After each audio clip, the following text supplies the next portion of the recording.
The podcast Fresh and Fit talk about marriage, polygamy, 1% women and 1% men, and dating, all in this very viral video clip with millions and millions of views, one of their most viewed clips ever.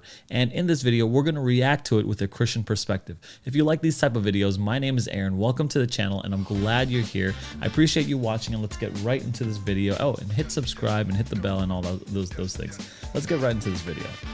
Kat is trying to put a square peg in a round hole, saying my view is crazy, but it's actually based in biological fact, and it's worked for millennia. And as a matter of fact, we have the society we have today because of polygamy to some degree. Monogamy as well, but monogamy for the man is a choice. Monogamy for the woman, it's pretty much necessary. I don't know. You got, before you make that statement, you got to bring in some real evidence, right? Not just kind of like, it's worked for, thousands of years and all that kind of. First of all, there are exceptional cases where monogamy shows out and like establishes the cornerstones of civilization and foundations of societies, and that seems just like a out of pocket. He might be talking about something that preceded this video clip, so I'm going to be a little gracious there. It seems like he's making a strong case for polygamy, and then he's saying that women, they have to go by whatever the man says, and that's just not true. They could leave as well. I'm not too sure what he means by that, but let's continue with the clip. Maybe it'll flesh itself out.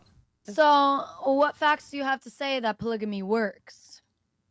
Since the beginning of time, high-value men have had women, but have those them.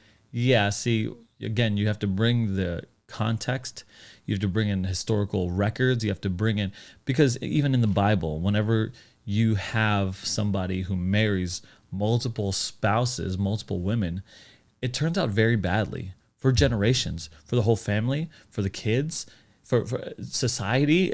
It turns out really bad. So I don't know where he's getting this backing. Like, I assume he's thinking of historical figures like Napoleon or Genghis Khan or Alexander the Great or Caesars or whatever. But all of those examples are pretty terrible, right? So those are not good figures to model yourselves after. And I bet you, I'm not even sure, but is he married? Does he practice what he preaches? Like, does he have multiple wives, and how well does that go?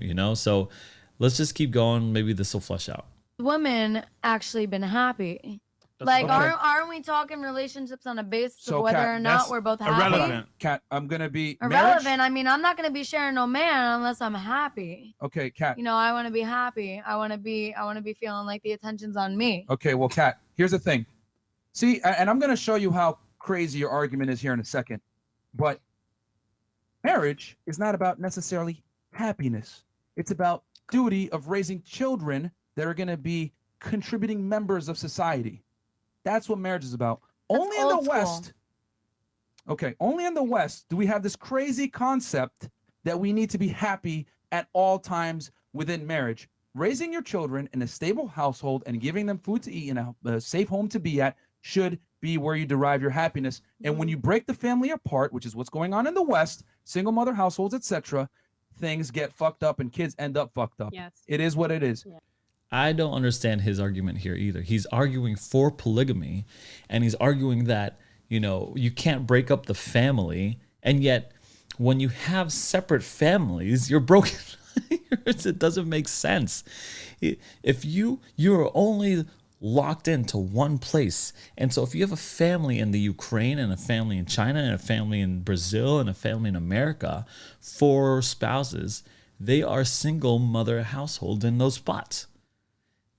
If you are top G, which is probably what he's trying to be, and you try to raise money, you are now not doing what he just said that the purpose of marriage is, which we'll return to that, is to raise stable kids. Where's their father figure? How do you even have a father figure that's located in these different geographical areas? That's not even possible. Those kids are not in a stable household. The best, the research is out on this.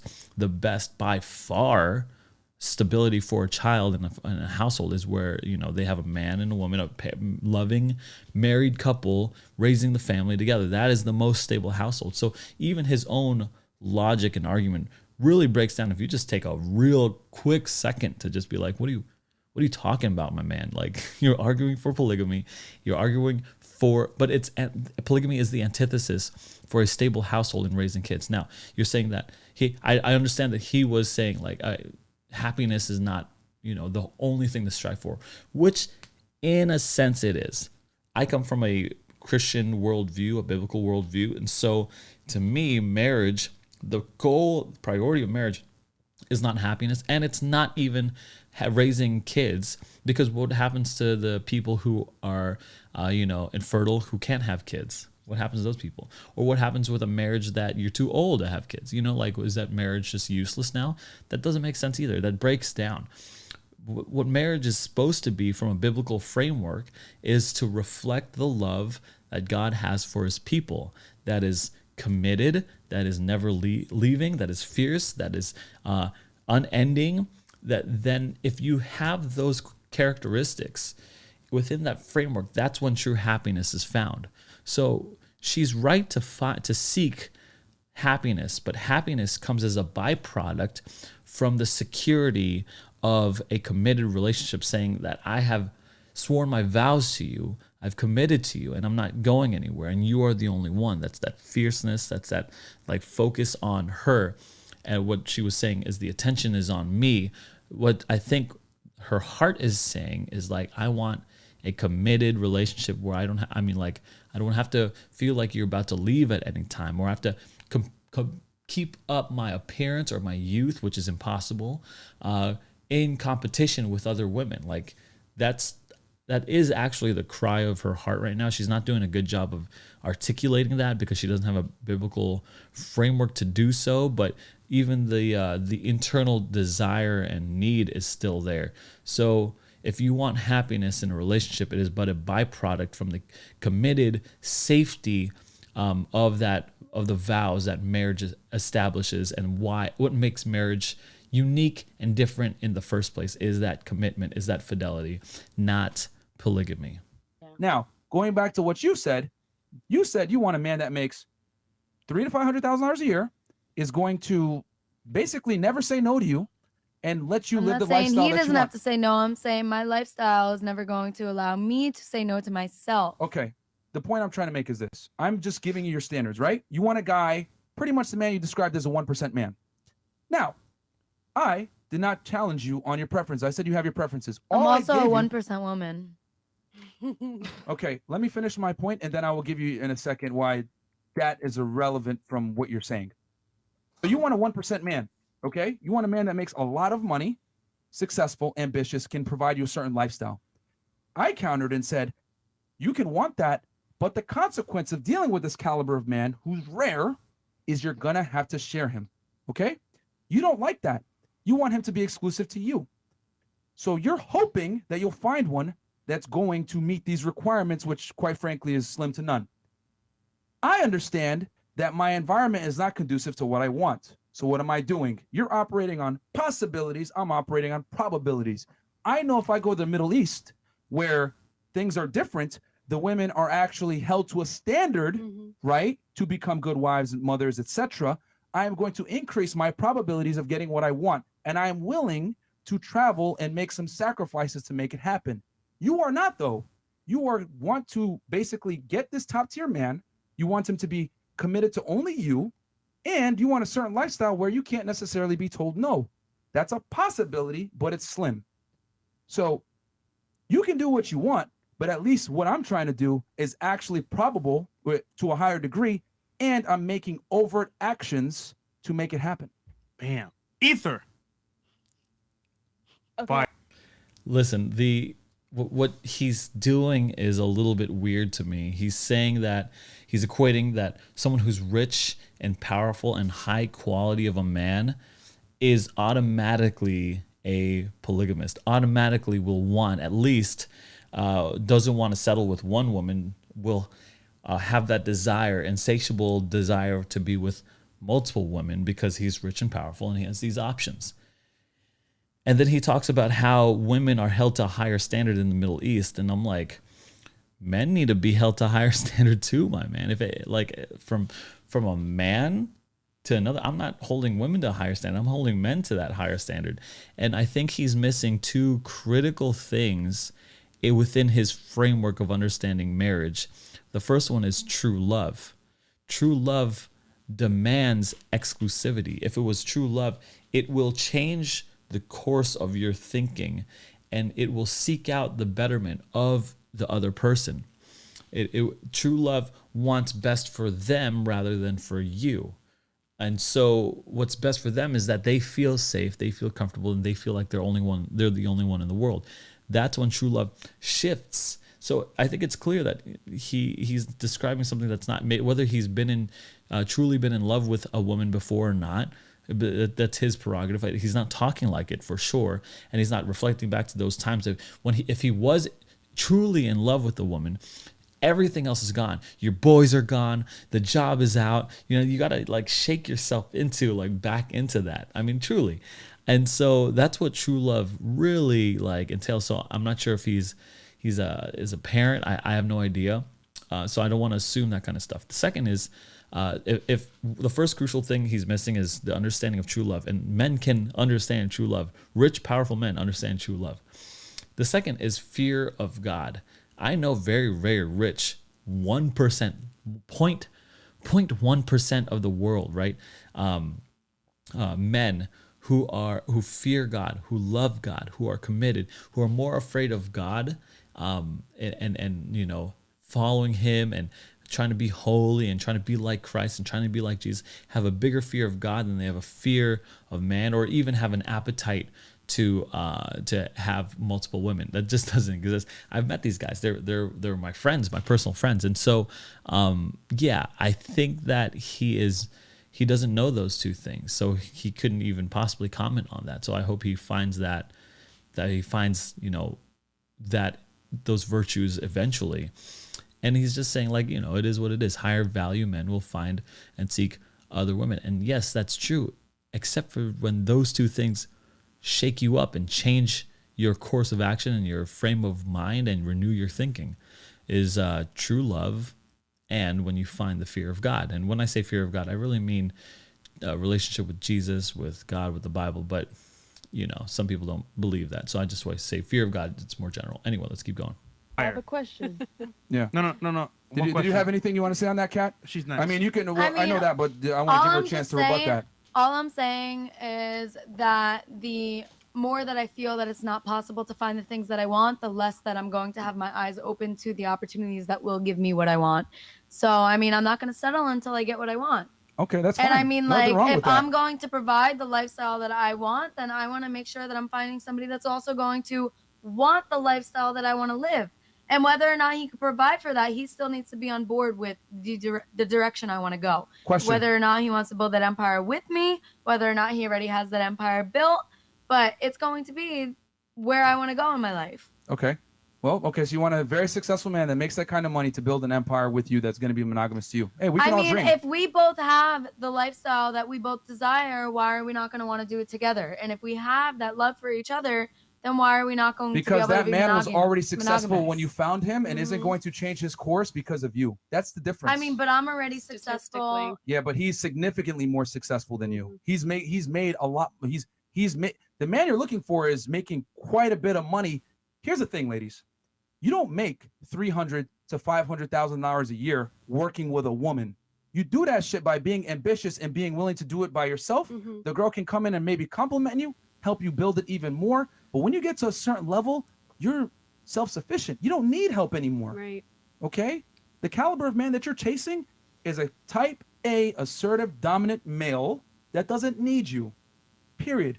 Which is why you said before, I'm a 1% woman. I'm assuming you mean financially, right? Because you earn quite a bit.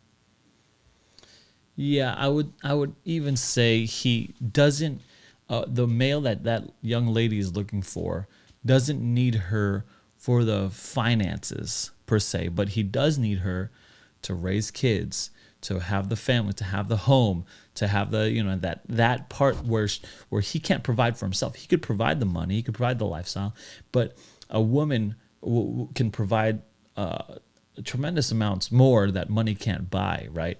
And so they're making it on this financial basis that she brings like some finances to the table. He's right in that sense. Like the guy that she's looking for won't need that, but he will need healing in other ways. There or things in other ways like healing. And when I say healing, I really mean like relax and peace at home.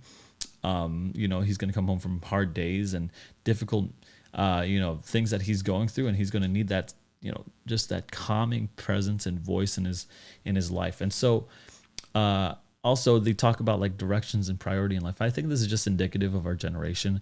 Everyone has like their particular direction to go to in life, and everyone's trying to find that person to complement and fit in to their life like a puzzle and like a click. And I think that's you don't take into the fact where people like can create their own new stories and new families and new directions together. Like that will change when you find love and operate under a biblical framework. But let's keep going.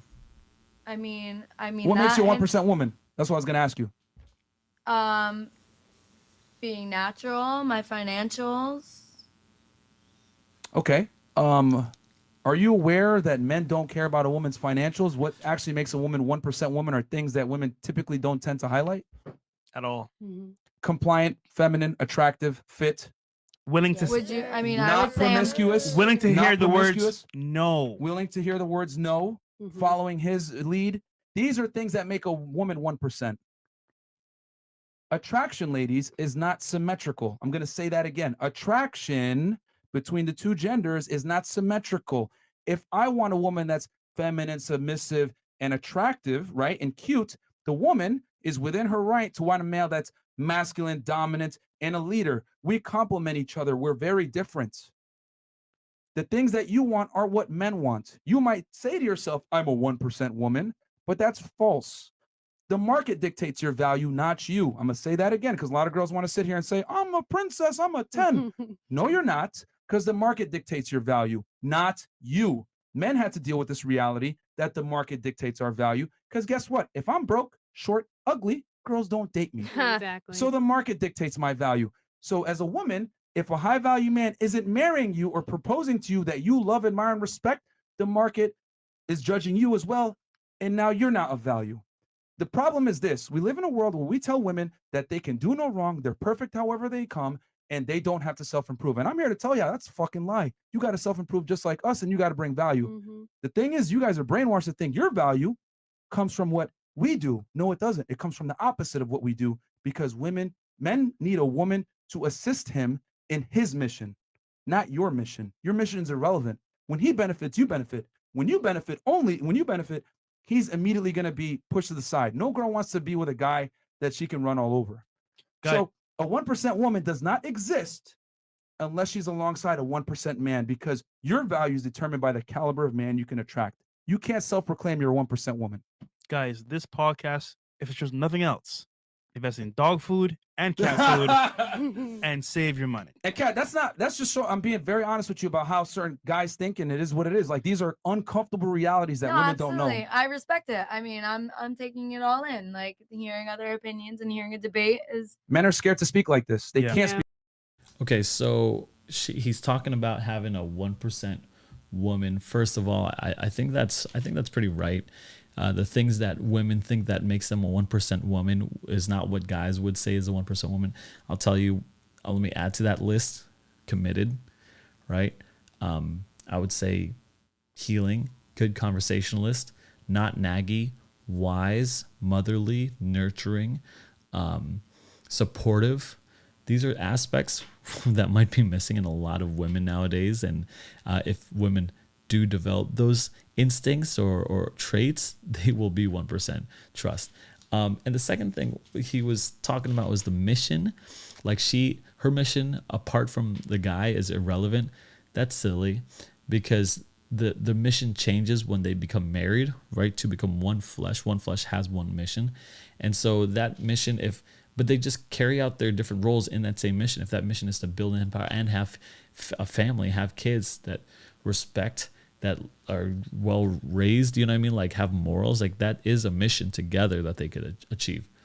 And I think he bounces back and forth between like a commercial or some kind of businessy thing for her, which is, I think that's a shallow depiction of, it's not the best depiction of her. Maybe that's his experience in the last, I don't know, hour or whatever, how long that podcast was.